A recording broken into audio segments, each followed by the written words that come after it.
Hello मेरे बच्चे, hope hope कि आप जो सब एकदम एनर्जी अभी तक मेंटेन है, राइट। अभी आपकी कंप्यूटर लॉ की क्लास हो चुकी है, होप टेक्स्ट की भी हो चुकी हो। एंड अभी जो है we are here for JIGL, jurisprudence interpretations and general laws, जो कि हमारा क्या है, पेपर 1 है। अब जो है अपनी एनर्जी बचे वापस से रिस्टोर कर लो, राइट।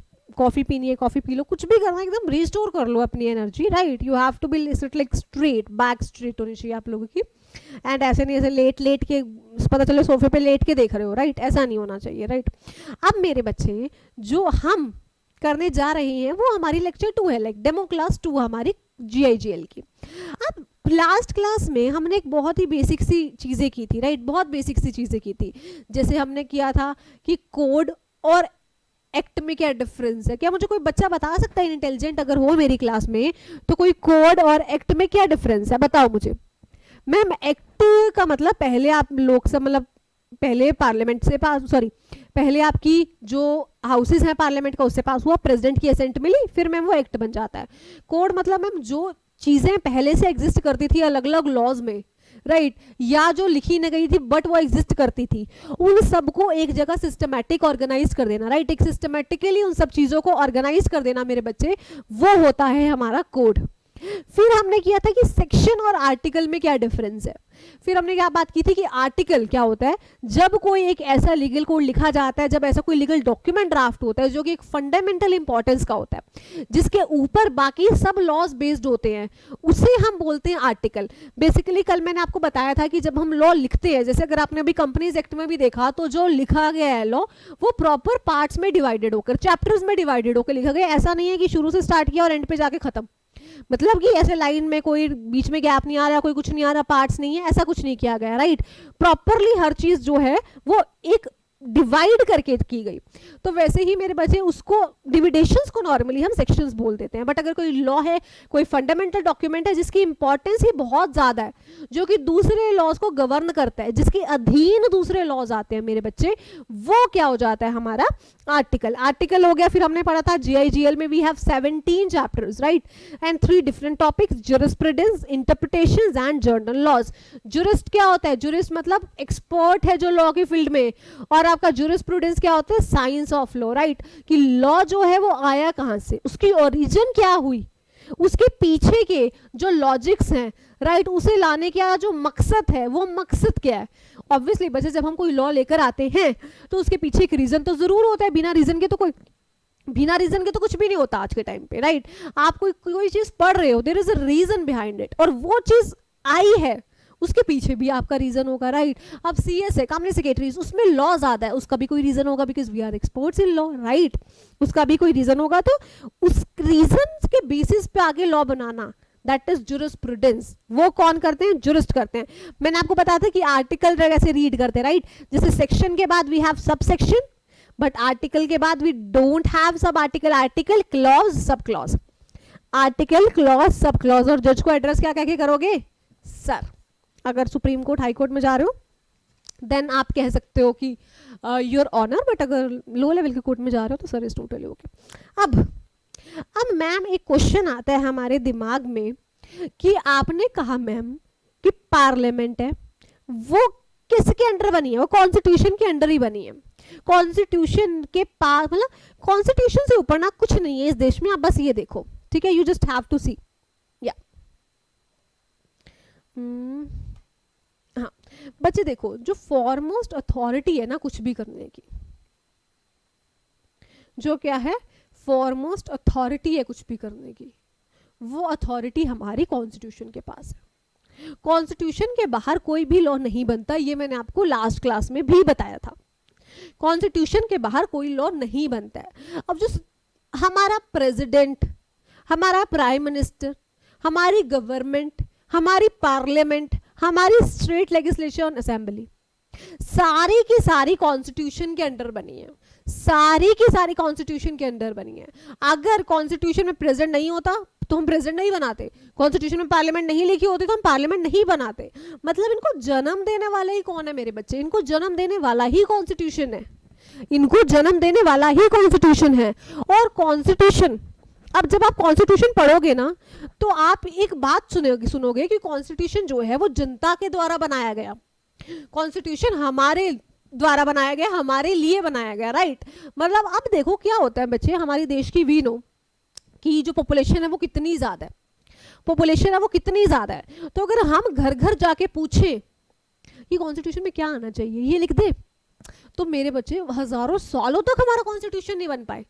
ऑब्वियस ही बात है ना, अगर मैं अब आपसे पूछूं क्या ये लिख दे, दूसरे बच्चे से पूछूं नहीं ये नहीं लिखना मैम, तीसरे बच्चे से पूछूं लिख दो मैम, मेरे को क्या है, समझ रहे हो मेरे बच्चे। तो इस टाइप की सिचुएशंस आती है। हम कहते तो हैं कि कॉन्स्टिट्यूशन जनता ने लिखा है, कॉन्स्टिट्यूशन किसने लिखा है, जनता ने लिखा है, राइट। बट जनता ने कैसे लिखा है, जनता ने क्या खुद अपने हाथों से लिखा है, जनता ने खुद अपने हाथों से लिखा है, कैसे लिखा है कॉन्स्टिट्यूशन, हम पढ़ेंगे, विल स्टडी, राइट। अब देखो मेरे बच्चे,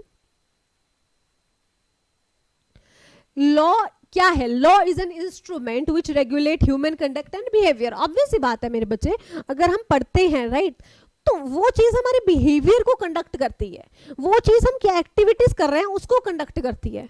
जैसे आप सपोज करो, क्या रूल है कि रात को 12 बजे के बाद, 10 बजे के बाद, 12 बजे के बाद आप डीजे नहीं चला सकते, राइट। आप ऐसे नहीं हो सकता कि पड़ोसी सो रहे हैं और आप लाउड स्पीकर पे नाच रहे हो घर, ऐसा नहीं हो सकता।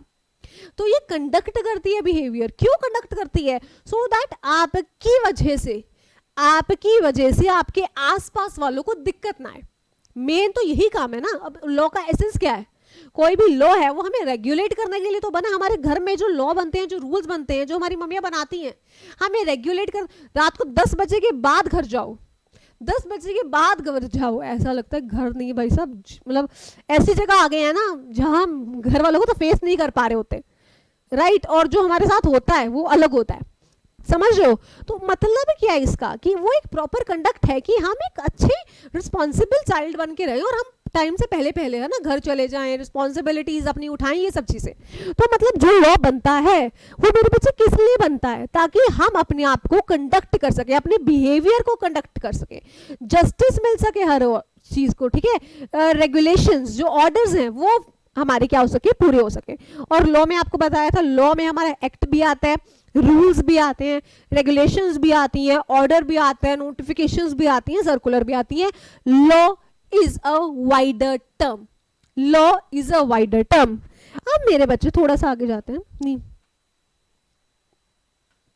who has power to make laws in India, who has power to make laws in India। Ma'am थोड़ा सा हमें पता है, थोड़ा सा CSWT में हमने पढ़ा था कि मैम सेंट्रल लेवल पे पार्लियामेंट बनाती है, स्टेट लेवल पे स्टेट लेजिस्लेशन बनाती है, स्टेट लेजिस्लेचर बनाती है। अच्छा, पार्लियामेंट को पावर किसने दी लॉ बनाने की, कॉन्स्टिट्यूशन। और कॉन्स्टिट्यूशन कैसे बना है, किसने बनाया कॉन्स्टिट्यूशन, जनता ने बनाया। कॉन्स्टिट्यूशन किसने बनाया मेरे बच्चे, जनता ने बनाया। अब देखो जनता ने बनाया का मतलब क्या होता है, जनता ने बनाया का मतलब क्या होता है। अब इसका मतलब मेरे बच्चे होता है, अगर आप देखोगे ना तो एक चीज दिखाती हूँ मैं आपको, लोकसभा का है,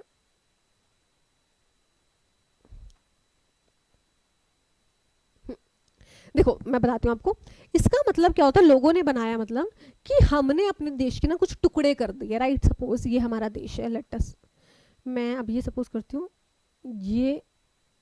ये हमारा देश है, राइट।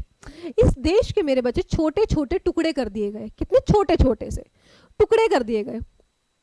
अब उन टुकड़ों में से एक एक रिप्रेजेंटेटिव सिलेक्ट किया गया, उन टुकड़ों में से एक एक रिप्रेजेंटेटिव सिलेक्ट किया गया। अब टू बी वेरी प्रिसाइज 445 जो है टुकड़े किए गए थे, 445 रिप्रेजेंटेटिव्स आए जो कि इस देश की जनता को क्या कर रहे थे, रिप्रेजेंट कर रहे थे, जो कि इस देश की जनता को क्या कर रहे थे मेरे बच्चे, रिप्रेजेंट कर रहे थे।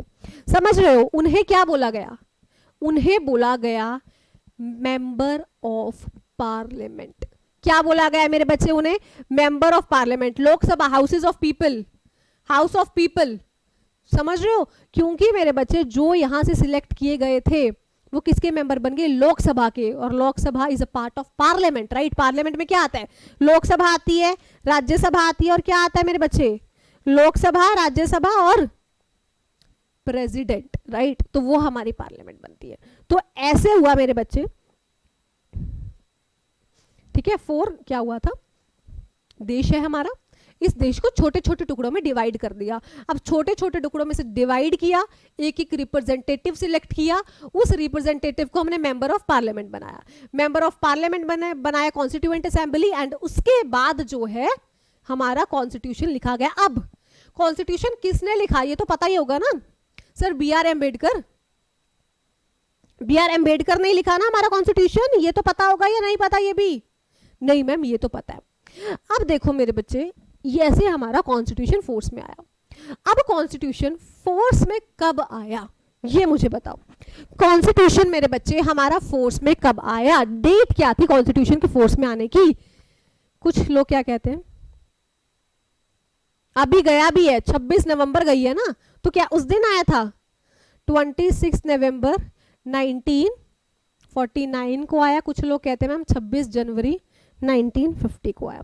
तो कब आया फोर्स में? हाँ जी, पोल हो जाए, कमेंट सेक्शंस में बता दो फटाफट से, कॉन्स्टिट्यूशन आपका फोर्स में कब आया? फटाफट से कमेंट सेक्शन में बता दो, कॉन्स्टिट्यूशन फोर्स में कब आया?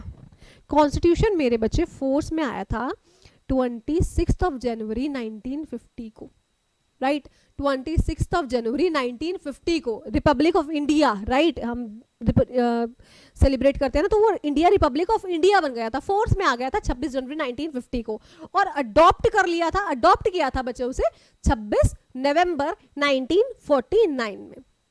Hope this is clear, very good very good. अब देखो मेरे बच्चे,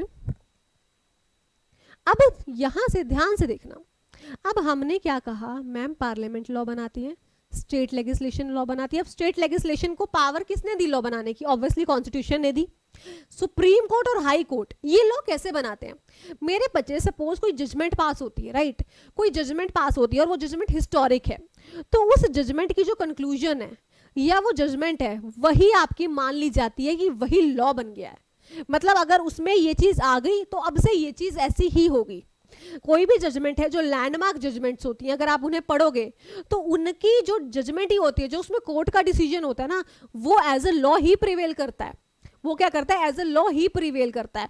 और सेंट्रल लेवल पे लॉ बनाने की पावर किसके पास है? सेंट्रल लेवल पे लॉ बनाने की बच्चे पार्लियामेंट पावर है हमारी पार्लियामेंट के पास। अब देखो पार्लियामेंट मैंने आपको कल बताया था आर्टिकल 79 के थ्रू बनी थी।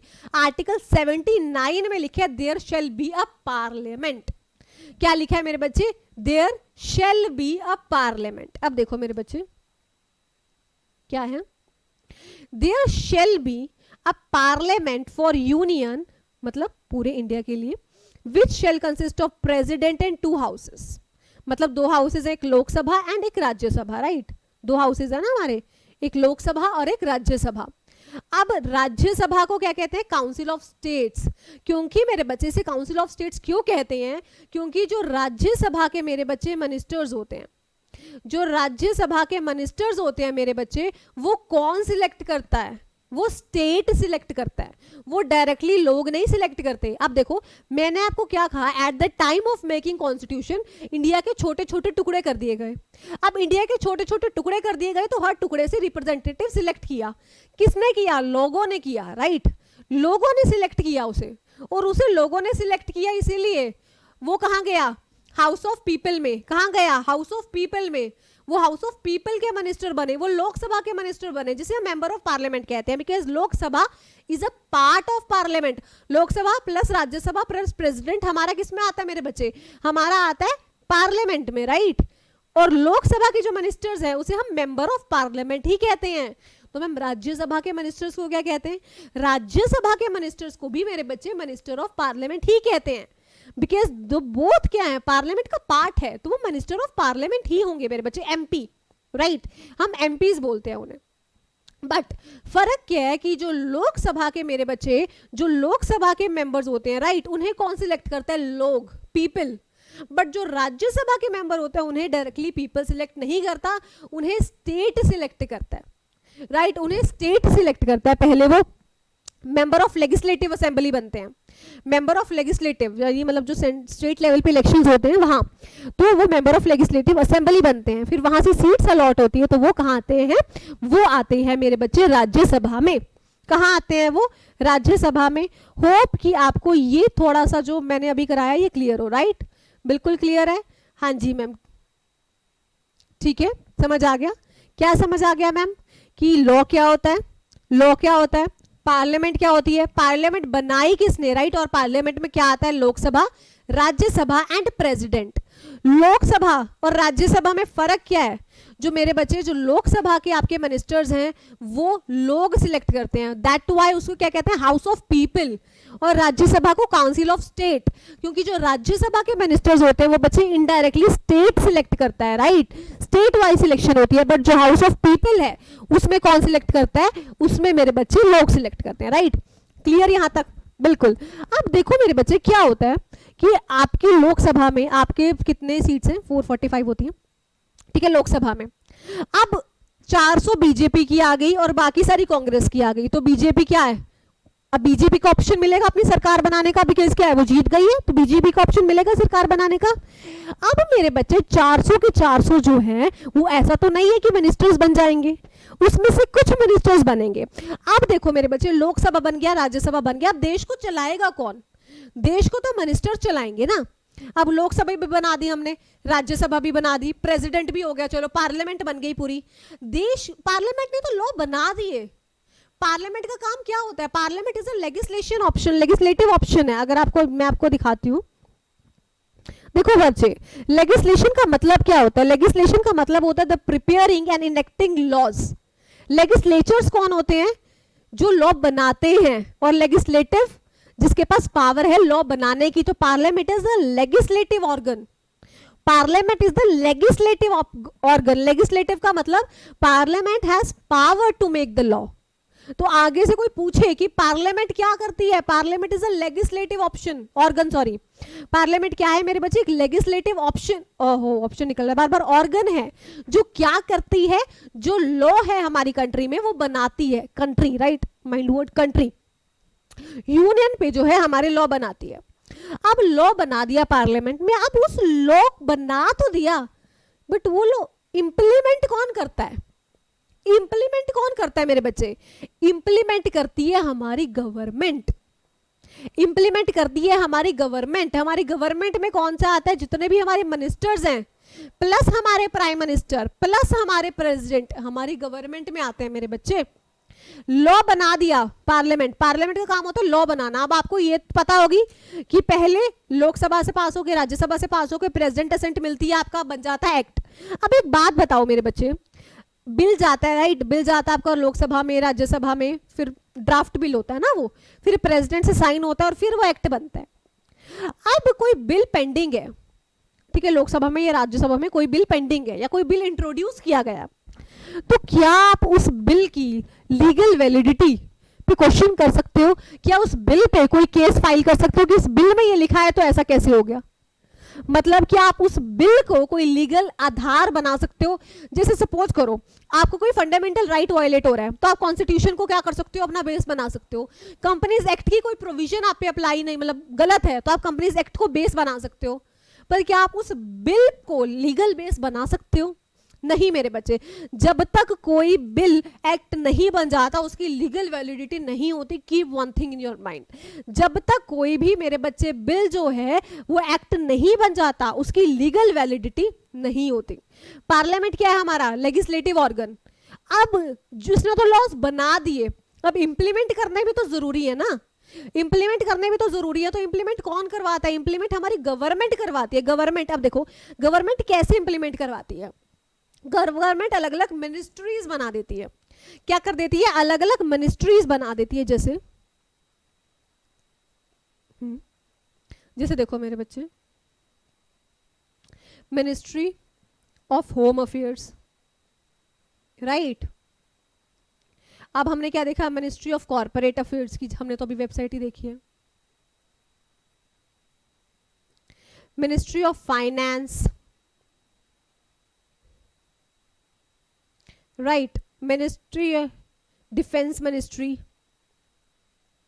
और ना जाने कितनी मिनिस्ट्रीज हैं, ना जाने कितनी मिनिस्टर्स हैं, और इनके जो मिनिस्टर्स हैं, राइट, वो इन मिनिस्ट्रीज को गवर्न करते हैं। इनके मिनिस्टर्स इनकी मिनिस्ट्री को गवर्न करते हैं। मतलब एक देश में लॉज को रेगुलेट करने के लिए, लॉज को इंप्लीमेंट करने के लिए हमने एक देश की अलग अलग मिनिस्ट्रीज बना ली, और उस देश, उस मिनिस्ट्री के मिनिस्टर ये देखते हैं कि वो लॉ अच्छे से कंप्लाई हो रही है या नहीं। जैसे मिनिस्ट्री ऑफ कॉर्पोरेट अफेयर्स, इसमें मेजर आपका कंपनी लॉ आ जाता है, तो ये कंपनी लॉ को रेगुलेट करता है। कंपनी लॉ के सारे काम, कंपनी लॉ की सारी जो चीजें होती है वो मिनिस्ट्री ऑफ कॉर्पोरेट अफेयर्स में होती है, राइट। श्रीमती निर्मला सीतारमण जी इसे रेगुलेट करती हैं।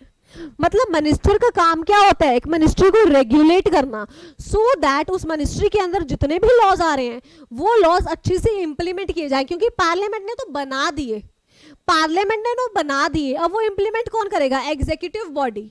और एग्जीक्यूटिव बॉडी मतलब हमारी गवर्नमेंट। गवर्नमेंट में क्या आता है मेरे बच्चे, council of ministers plus prime minister plus आपका प्रेसिडेंट, राइट। अब काउंसिल ऑफ मिनिस्टर क्या होता है बच्चे, काउंसिल ऑफ मिनिस्टर मतलब इन मिनिस्ट्रीज के मिनिस्टर को साथ में जब हम बोलते हैं तो वो हम काउंसिल ऑफ मिनिस्टर बोलते हैं। सपोज 40-50 मिनिस्ट्रीज हैं तो 40-50 मिनिस्टर्स को क्लब करके हम काउंसिल ऑफ मिनिस्टर बोलेंगे, ये बात ध्यान रखना, राइट। काउंसिल ऑफ मिनिस्टर्स होते हैं, और काउंसिल ऑफ मिनिस्टर किसकी बात मानते हैं, प्राइम मिनिस्टर की। अब देखो ये देखो, प्राइम मिनिस्टर मतलब प्राइम मिनिस्टर सबसे पहला, मतलब जिसकी जो है बात सारे मिनिस्टर्स मानेंगे। मतलब काउंसिल ऑफ मिनिस्टर्स जो है, काउंसिल ऑफ मिनिस्टर जो है वो किसकी बात मानेंगे, प्राइम मिनिस्टर की, राइट। प्राइम मिनिस्टर की बात मानेंगे वो। प्रेसिडेंट क्या है, हमारा फर्स्ट सिटीजन होता है, राइट। बट जितनी पावर प्राइम मिनिस्टर के पास है ना, उतनी पावर प्रेसिडेंट के पास नहीं है, उतनी पावर प्रेसिडेंट के पास नहीं है। मतलब प्रेसिडेंट से ज्यादा जो हमारे देश में पावर दी गई है ना, वो प्राइम मिनिस्टर को दी गई है, राइट। किसको दी गई है, प्राइम मिनिस्टर को। होप यहां तक आपको क्लियर हो, होप क्लियर हो कि गवर्नमेंट क्या होता है, council of minister plus prime minister plus president, right. Government में जो जो रूलिंग पार्टी होती है ना, बीजेपी के ही मिनिस्टर्स होंगे, काउंसिल ऑफ मिनिस्टर में बीजेपी के मिनिस्टर होंगे, राइट। सरकार बीजेपी की है तो वो गवर्नमेंट। पार्लियामेंट में क्या है, बीजेपी के भी हो सकते हैं, कांग्रेस के भी हो सकते हैं। पार्लियामेंट में आपने देखा होगा राहुल गांधी भी बैठे होते हैं, हमारे मोदी जी भी बैठे होते हैं, राइट। तो उस लोकसभा तो उस क्या है मेरे बच्चे, वो क्या है, पार्लियामेंट में अपोजिशन पार्टी और रूलिंग पार्टी दोनों की जो मेंबर्स है वो हो सकते हैं, दोनों के। बट अगर आप गवर्नमेंट को हो तो उसमें जो रूलिंग पार्टी है उसी के मिनिस्टर जो है वो वहां होंगे। होप दिस इज क्लियर, पक्का पक्का क्लियर हो गई यहां तक चीजें। अब देखो मेरे बच्चे, अब हम चलते हैं, अब राज्यसभा और लोकसभा, हमने ज्यादा हम इसके डिटेल में नहीं गए, जाएंगे, बट ठीक है, राज्यसभा होती है और एक लोकसभा होती है, राइट। अब देखो, अब इधर बात देखो मेरी, यहां से बात करते हैं। अब इधर एक बहुत इंटरेस्टिंग बात आती है कि मैम आपने कहा कि कॉन्स्टिट्यूशन ने पावर दी है पार्लियामेंट को और पावर दी है स्टेट लेजिस्लेशन को कि वो लॉज बना सकते हैं। पार्लियामेंट और स्टेट लेजिस्लेशन बनाई किसने, कॉन्स्टिट्यूशन ने, और पावर भी किसने दी है, कॉन्स्टिट्यूशन ने। तो पावर कहां दी है और उसने कैसे लिखा है, देखो आर्टिकल 245 पे आओ कॉन्स्टिट्यूशन के, देखो आपको दिख रहा होगा, article 245 of COI, constitution of India provides inter alia that subject to the provision of this constitution. अब एक वर्ड आप यहां पे हाईलाइट कर लो, subject, subject to the provision of this constitution. मतलब ये जो आपका सेक्शन है वो बाकी ये जो आपका आर्टिकल है वो बाकी सब आर्टिकल के अधीन है। मतलब अगर किसी दूसरे आर्टिकल में कुछ और लिखा है तो वो फॉलो होगा, ये फॉलो नहीं होगा। सब्जेक्ट टू का मतलब क्या होता है कि मैं इसके अधीन हूं। I am going to Goa subject to my mom's approval, subject to my mom's approval मतलब मैं गोवा तभी जाऊंगा जब मम्मी परमिशन देगी, subject to mom's approval. Approval नहीं दी तो मैं नहीं जाऊंगा। तो इसमें कौन बड़ा होता है, इसमें कौन बड़े है, मम्मी बड़ी है, समझ रहे हो। अब कहीं लिखा हुआ है provision of section 3 apply subject to section 48, provision of section 3 apply subject to section 48। तो कौन बड़ा है, सेक्शन 48, क्योंकि सेक्शन 3 खुद यही कह रहा है कि मैं सब्जेक्ट टू 48 अप्लाई करूंगा, मतलब मैं 48 के अधीन हूं। अगर मेरे और 48 में कल को कुछ घपला हो गया तो 48 प्रिवेल करेगा, मैं प्रिवेल नहीं करूंगा। 48 ने कुछ और कहा है तो 48 प्रिवेल करेगा, मैं नहीं प्रिवेल करूंगा, क्योंकि मैं 48 के अधीन हूं। तो ये सब्जेक्ट टू का मतलब होता है। सब्जेक्ट टू का मतलब कि मैं दूसरे के अधीन हूं। तो आर्टिकल 245 स्टार्ट ही कहां से हो रहा है? Subject to the provision of constitution, मतलब मैं कॉन्स्टिट्यूशन के अधीन हूं। अगर कॉन्स्टिट्यूशन में कुछ और लिखा है तो वो फॉलो होगा, मैं फॉलो नहीं होऊंगा। पढ़ते हैं आप section article 245, subject to the provision of constitution, parliament में है, शेल क्यों नहीं है? शेल होता तो बनाने ही बनाने पड़ते, पार्लियामेंट को लगता है बनाने हैं तो बनाएगी, नहीं बनानी तो नहीं बनाएगी। पार्लियामेंट में मेक लॉज फॉर द वोल और any part of territory of India, मतलब पार्लियामेंट चाहे तो इंडिया के लिए लॉ बना सकती है, पार्लियामेंट चाहे तो इंडिया के लिए लॉ बना सकती है, राइट। अब आगे देखो, the legislature of the state में मेक लॉ फॉर द वोल और any part of the state. अगर लेजिस्लेचर चाहे, अगर स्टेट लेजिस्लेचर चाहे तो वो पूरे स्टेट के लिए, स्टेट के कोई पार्ट के लिए लॉ बना सकती है। अगर आप पार्लियामेंट चाहे पूरी इंडिया के लिए, कोई पूरी इंडिया की टेरिटरी के लिए वो लॉ बना सकती है, ठीक है। खत्म, खत्म, ये सेक्शन खत्म, सॉरी ये बार बार सेक्शन निकल रहा है कंपनी, ये आर्टिकल खत्म।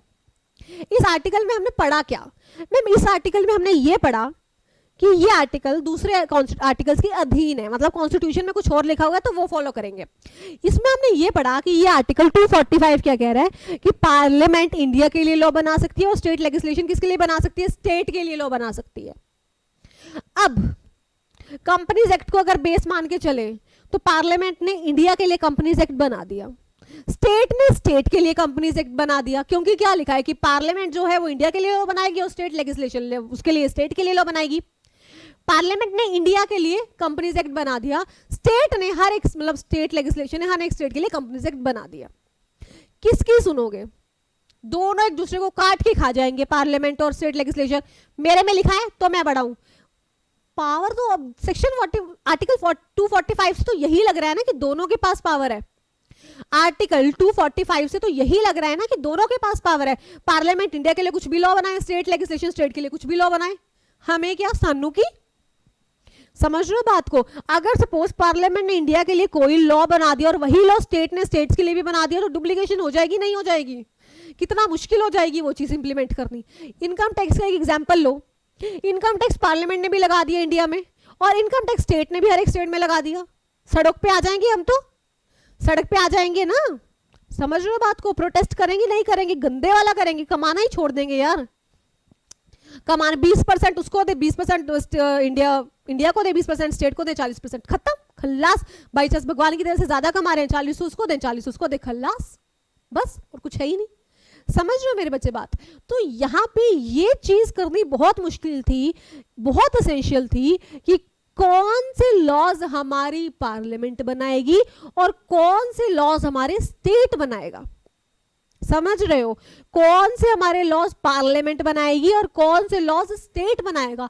क्योंकि अगर पार्लियामेंट को कह दिया भाई देख तेरे को ये इसी पे लॉ बनाना है, स्टेट को कह दिया तेरे को इसी पे लॉ बनाना है, पार्लियामेंट को कहा ना तूने स्टेट की तरफ देखना, स्टेट को कहा ना तूने पार्लियामेंट की तरफ देखना, बात खत्म हो जाएगी। बात क्या हो जाएगी? खत्म हो जाएगी वहीं पे। चलो अब करते हैं आर्टिकल 246 पढ़ते हैं। आर्टिकल 246 पे क्या लिखा है?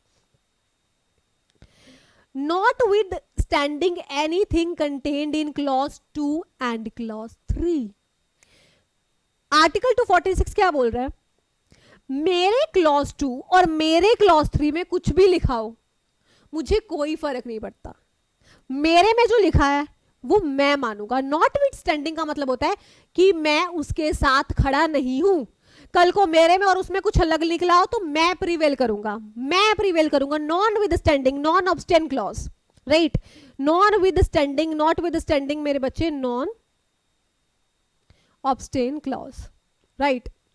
अभी वो क्या कह रहे हैं कि not with standing anything in clause 2 and clause 3, ध्यान से पढ़ो, Parliament has exclusive power to make laws with respect to any matters enumerated in list 1 of 7th schedule. खत्म। कि भाई पार्लियामेंट तेरे को लॉ बनाने हैं ना, तू जा 7th शेड्यूल में। 7th शेड्यूल में एक लिस्ट दी गई है जिसे हम कहते हैं यूनियन लिस्ट। यूनियन लिस्ट में 97 एंट्रीज हैं। उन 97 एंट्रीज पे किसी पे भी तू लॉ बना यार, किसी पे भी तू लॉ बना, हमें कोई फर्क नहीं पड़ता। बस तू उन्हीं में सीमित रहेगी, बस तू उन्हीं में सीमित रहेगी। क्या कहा पार्लियामेंट को कॉन्स्टिट्यूशन ने? पार्लियामेंट को कॉन्स्टिट्यूशन ने कहा, किसके द्वारा कहा, किसके थ्रू कहा? आर्टिकल 246 के थ्रू कहा कि पार्लियामेंट तो आर्टिकल 245 में लॉ बना सकती है इंडिया के लिए, पर आर्टिकल 246 में लिखा है कि तू जो है उन्हीं मैटर्स पे लॉ बनाएगी जो कि यूनियन लिस्ट में लिखे गए हैं। पार्लियामेंट ने कहा मैं 246 क्यों मानूं? 245 मैं तो 245 भी मानूंगी, 246 तो मैंने पढ़ा ही नहीं, मैंने तो पढ़ा ही नहीं कुछ भी। 245 में लिखा है मैं इंडिया के लिए लॉ बना सकती हूँ, मैं बनाऊं? मैं क्यों पढ़ूं 246? क्योंकि 245 में क्या लिखा है? Subject to provision of this constitution, यानी अगर इस कॉन्स्टिट्यूशन में कुछ और लिखा है, इस कॉन्स्टिट्यूशन में कुछ और लिखा है तो वो प्रिवेल करेगा। और 246 में क्या लिखा है कि इंडिया के लिए लॉ बना सकती है, बट वही मैटर्स पे जो 7th शेड्यूल लिस्ट 1, और लिस्ट 1 कौन सी है? यूनियन लिस्ट, जिसमें 97 एंट्रीज कवर है, उसी पे बनाएगी। उसके अलावा तो किसी पे भी लॉ नहीं बनाएगी, कहती है। ठीक है, चलो आगे पढ़ो, इसको छोड़ो, एक बार इसको पढ़ो। सब्जेक्ट टू क्लॉज 1 एंड 2 मतलब क्या है? मैं क्लॉज 1 और 2 के अधीन हूं, मैं क्लॉज 1 और 2 के अधीन हूं। मतलब अगर क्लॉज 1 में कुछ लिखा है तो मेरे ऊपर वो प्रिवेल करेगा, 2 में लिखा है तो वो प्रिवेल करेगा। The legislature of any state has exclusive power to make laws for such state or any part of thereof with respect to any matter list 2 in 7th schedule। Parliament को क्या कहा? तू 7th शेड्यूल में list 1 के पास जा। Parliament को कहा, क्या कहा? तो 7th शेड्यूल में लिस्ट 1 यूनियन लिस्ट के पास जा। स्टेट को क्या कहा मेरे बच्चे? स्टेट को कहा कि तू लिस्ट 2 स्टेट लिस्ट के पास जा, जिसमें 66 एंट्रीज हैं, उसमें से किसी पे भी तू लॉ बना, हमें कोई दिक्कत नहीं है। उसमें तू किसी पे भी लॉ बना, हमें कोई दिक्कत नहीं है, but subject two clause 1 and 2। अगर 1 में कुछ और लिखा है तो 1 प्रिवेल करेगा, 2 में कुछ और लिखा है तो 2 प्रिवेल करेगा। बट अगर कुछ नहीं लिखा तो तू जा शेड्यूल 7 में जा, शेड्यूल की 7 की एंट्री मतलब लिस्ट 2 में जा। लिस्ट 2 हमारी स्टेट लिस्ट है, उसमें 66 एंट्रीज हैं। कितनी एंट्रीज है? 66 एंट्रीज है। उन एंट्रीज पे तू किसी पे भी लॉ बना यार, हमें कुछ नहीं है, हमें कुछ नहीं है। अब ये भी पढ़ो।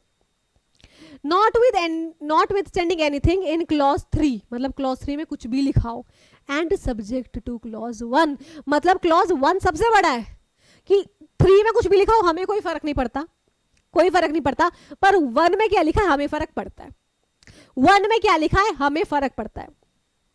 Thus legislature of any state shall have power to make law with respect to any of the matter enumerated. Parliament and legislature of the state has power to make laws with respect to any matters enumerated in list 3 in the 7th schedule।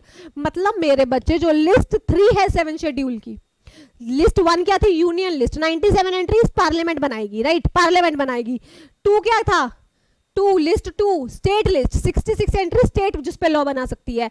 And 3 क्या है? Concurrent list, जिस पे parliament और state दोनों laws बनाएंगी, दोनों laws बनाएंगी। अब देखो, दोनों ने लॉ बनाए, दोनों ने मिलकर लॉ बनाए, कन्फ्लिक्ट हो गया, कन्फ्लिक्ट हो गया तो चलेगी किसकी?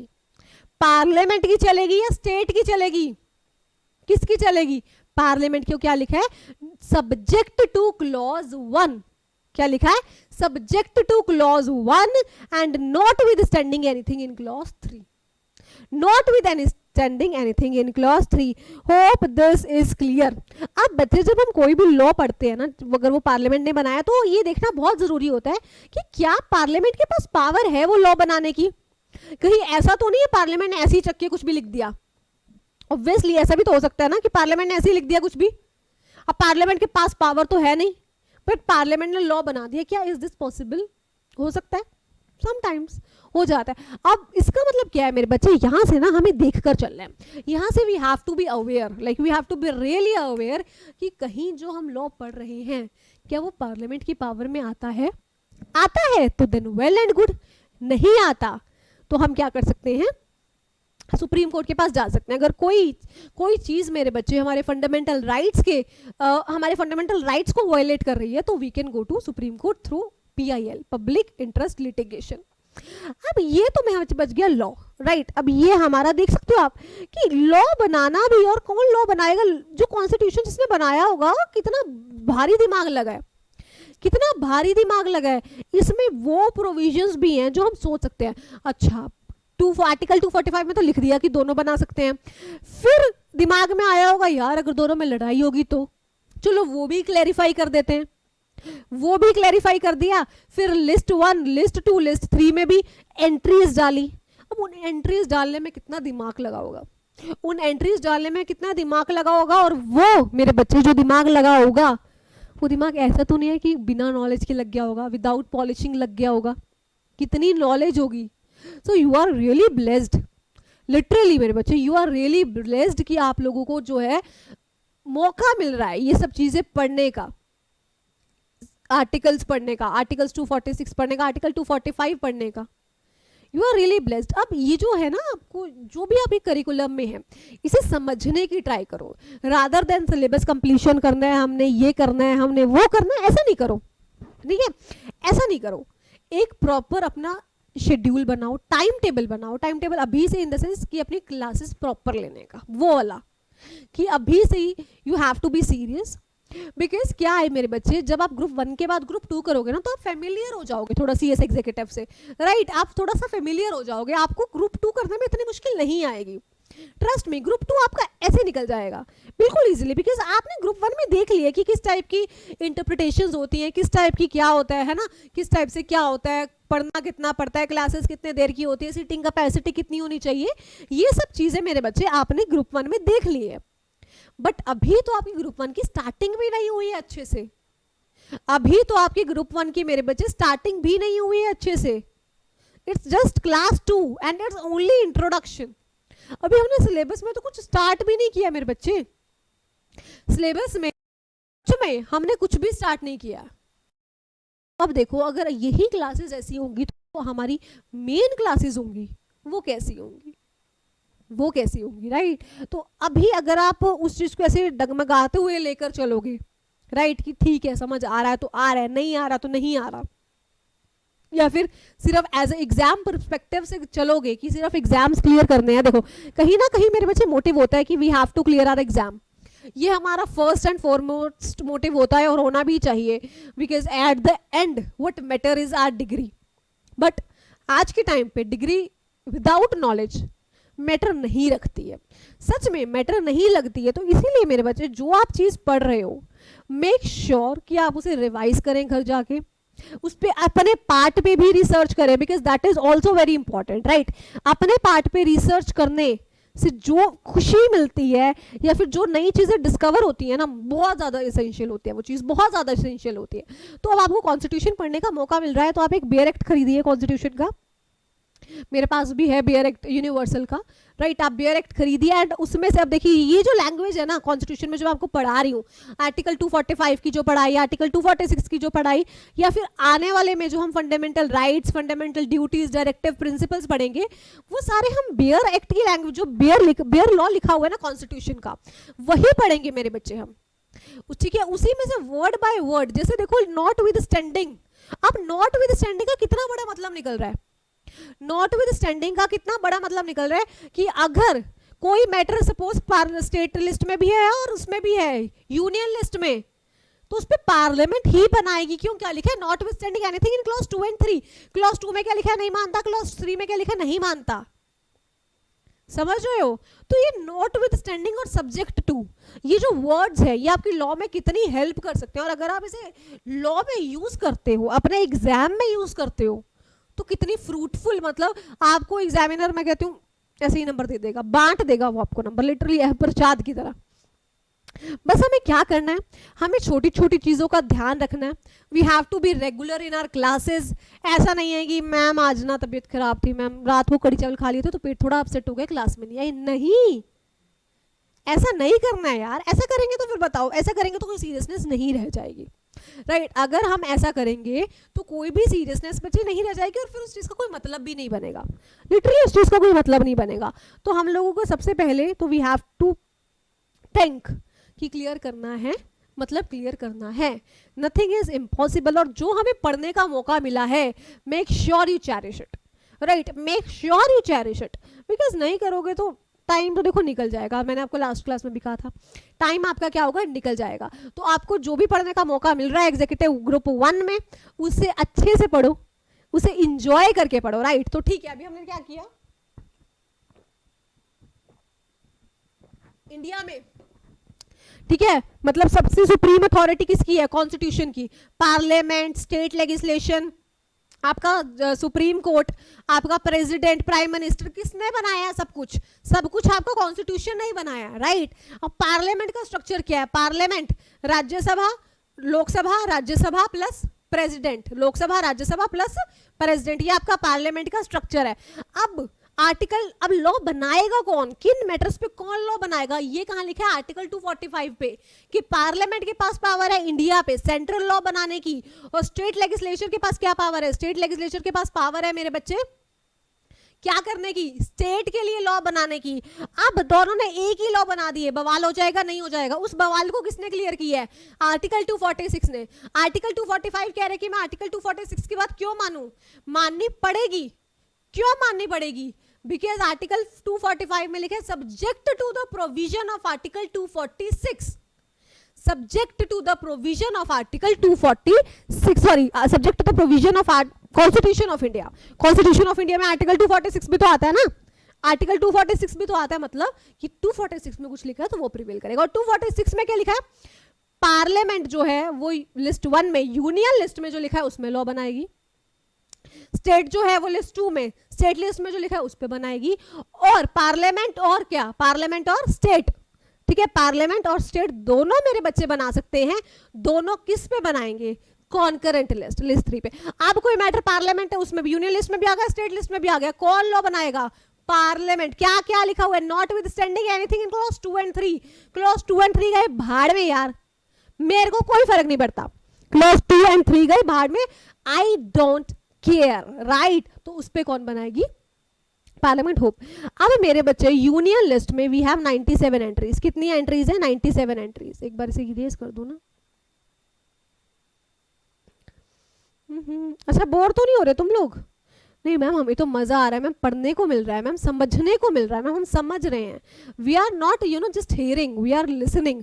याद है आपको लिसनिंग और हियरिंग में डिफरेंस, CSEET का, right, we are ma'am listening, हम सुन रहे हैं और इंजॉय कर रहे हैं मैम, वेरी गुड, इंजॉय कर रहे हैं। कि कोल्ड ड्रिंक रखी हुई है कि साथ में, नहीं मैम सर्दियों का मौसम है तो गर्म पानी रखा हुआ, वेरी गुड। चलो मेरे बच्चे, अब सपोज कोई ऐसी चीज जो ना पार्लियामेंट में, जो ना यूनियन लिस्ट में लिखी है, ना स्टेट लिस्ट में लिखी है, ना कंकरेंट लिस्ट में लिखी है, उस पे लॉ कौन बनाएगा, भूल सकता है लॉ मेकर, बिल्कुल भूल सकता है ना। कोई ऐसी चीज जो उस टाइम पे नहीं थी बट इस टाइम पे आ गई है, कोई ऐसी चीज मेरे बच्चे जो उस टाइम पे नहीं थी जो इस टाइम पे आ गई है, या कोई ऐसा लॉ जो जब कॉन्स्टिट्यूशन बना होगा तब जरूरत नहीं होगी।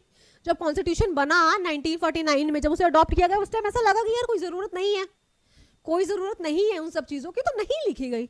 बट जब आए तो देखा कि जरूरत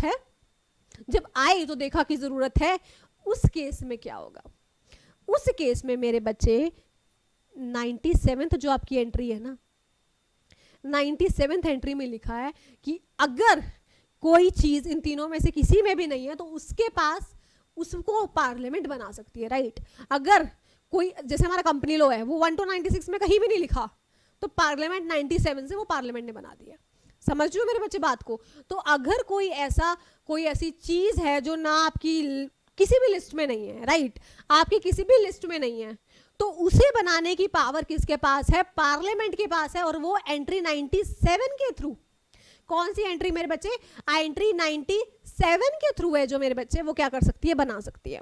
हाँ जी फटाफट से मुझे अब राज्यसभा और लोकसभा में डिफरेंस बताओ मैम। लोकसभा मतलब हाउस ऑफ पीपल, मतलब जिसमें जो आपके जो रिप्रेजेंटेटिव्स हैं, जो एमपीज हैं, जो 545 आपके एमपीज हैं, वो कौन सिलेक्ट करता है, वो डायरेक्टली लोग सिलेक्ट करते हैं।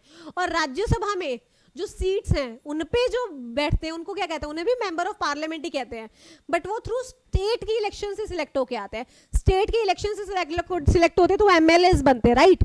स्टेट की जब इलेक्शंस में जीतेंगे तो एमएलएस बनेंगे ना, मिनिस्टर ऑफ लेजिस्लेटिव असेंबली, और उसके बाद में वहां से सिलेक्ट होकर वो राज्यसभा में आते हैं, राइट। वो क्या होते हैं, राज्यसभा में आते हैं। पार्लियामेंट में अगर हम बात करें मैम, पार्लियामेंट में जो ऑपोजिशन है या रूलिंग पार्टी, दोनों के मेंबर्स होते हैं, राइट, दोनों के मेंबर्स पार्लियामेंट में होते हैं। बट गवर्नमेंट क्या होती है मैम?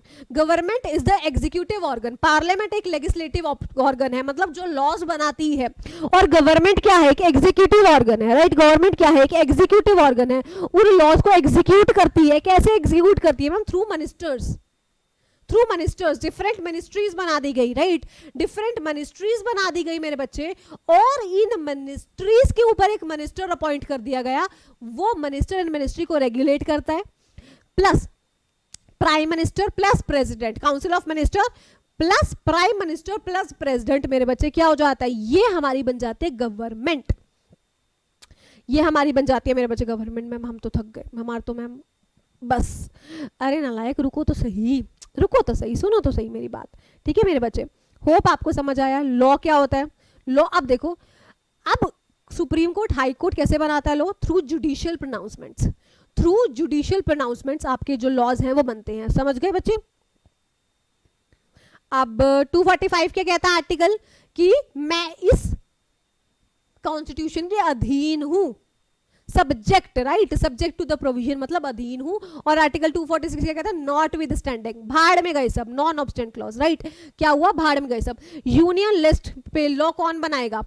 पार्लियामेंट। स्टेट लिस्ट पे स्टेट लेजिस्लेशन, और कॉन्करेंट पे कौन बनाएगा? आपका पार्लियामेंट और स्टेट। अगर दोनों में कंफ्लिक्ट होता है तो कौन प्रिवेल करेगी? हमारी प्रिवेल करेगी पार्लियामेंट। कौन प्रिवेल करेगी मेरे बच्चे? प्रिवेल करेगी आपकी पार्लियामेंट। अब सपोज करो बच्चे कोई मैटर है, राइट, कोई मैटर ना हमारा स्टेट लिस्ट में है, ना यूनियन लिस्ट में, ना कंकरेंट लिस्ट में है, कौन लॉ बनाएगा? पार्लियामेंट। और ये पावर किसने दी पार्लियामेंट को? आर्टिकल 248। ये आप देखिए, आप देखेंगे ना, देखो, parliament has exclusive power to make law with respect to any matter not enumerated in concurrent list और state list, right. Concurrent list क्यों, और या पार्लियामेंट क्यों नहीं लिखा? बिकॉज यूनियन लिस्ट क्यों नहीं लिखा? बिकॉज वो तो पार्लियामेंट ही बनाएगी ना लॉ। तो अगर कोई मैटर है मेरे बच्चे, कोई मैटर ना कंकरेंट लिस्ट में है ना स्टेट लिस्ट में है, राइट, तो अगर, क्योंकि देखो अगर कंकरेंट में है तो दोनों बनाएंगे, स्टेट में तो स्टेट बनाएगी, अगर उसमें नहीं है तो कौन बनाएगी? पार्लियामेंट, सॉरी, तो कौन बनाएगी? हाँ, तो कौन बनाएगी? पार्लियामेंट लॉ बनाएगी। समझ गए बात को? और अगर पार्लियामेंट और हमारा किस में आता है, मतभेद हो जाता है, किसमें किसमें? पार्लियामेंट और स्टेट लेजिस्लेशन में, तो कौन प्रिवेल करेगा मेरे बच्चे? पार्लियामेंट प्रिवेल करेगी। क्यों? Because not with standing anything contained in 2 and 3, not with standing anything contained in 2 and 3। Hope मेरे बच्चे ये आपको चीज क्लियर हो, पार्लियामेंट मतलब आर्टिकल 245, आर्टिकल 246 आपको क्लियर हो, राइट। और राज्यसभा, स्टेट सभा की, लोकसभा के थोड़े से कंसेप्ट बिल्कुल हमने बेसिक किया, ज्यादा कुछ किया भी नहीं है यार, ज्यादा कुछ किया भी नहीं है, तो इट्स लाइक ओके, बिल्कुल बेसिक किया। होप आइए ओके हो, होप करिए ओके हो। कोई भी डाउट है कमेंट सेक्शन में बोल देना, आपका डाउट सॉल्व हो जाएगा, विद इन थोड़ा सा टाइम लगेगा, आपका डाउट सॉल्व हो जाएगा। ओके, अब थक चुकी हो, मैं मान रही हूँ थक चुकी हो, हाँ जी मैम थोड़ा सा ना थक चुके हैं। ओके मेरे बच्चे, तो आराम से भी हमारी एसबीएसई की क्लास रहती है, राइट, हमारी सेटिंग अप बिजनेस की क्लास रहती है, वो भी विल कंटिन्यू, वो भी विल कंटिन्यू। ओके, चिंता मत करो, रिलैक्स हो जाओ, आराम से कॉफी वगैरह पी लो, चाय वगैरह पी लो, खाना दोबारा से भूख लग गई है तो खा लो, ठीक है। बाकी विल मीट इन एसबीईसी मेरे बच्चे, till then just take care and अपना और अपनी पढ़ाई का अच्छे से ध्यान रखो।